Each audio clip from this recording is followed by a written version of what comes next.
আগামী 12 ফেব্রুয়ারি অনুষ্ঠিত হতে যাচ্ছে ত্রয়োদশ জাতীয় সংসদ নির্বাচন ও গণভোট।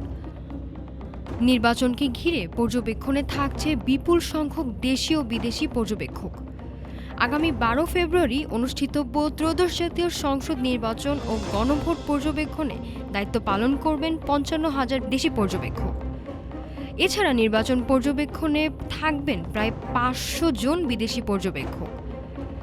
রাজধানীর একটি হোটেলে আয়োজিত ব্রিফিংয়ে নির্বাচন commissioner brigadier general Abdul Fazal Mohammad Sanaullah জানান, নির্বাচনে অংশ নিচ্ছে 51টি রাজনৈতিক দল।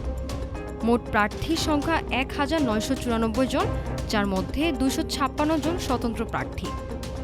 আগামী বৃহস্পতিবার সকাল 7:30টা থেকে বিকেল 4:30টা পর্যন্ত বিরতিহীনভাবে ভোট গ্রহণ চলবে। ব্যালট পেপারের মাধ্যমে স্বচ্ছ ব্যালট বাক্সে ভোট গ্রহণ সম্পূর্ণ হবে বলে জানান নির্বাচন কমিশন। সব মিলিয়ে দেশীয় ও আন্তর্জাতিক পর্যবেক্ষকদের উপস্থিতিতে নির্বাচনকে আরও স্বচ্ছ ও গ্রহণযোগ্য করতে আশাবাদী নির্বাচন কমিশন। নাফিসা সামিয়া, ঢাকা টুডে।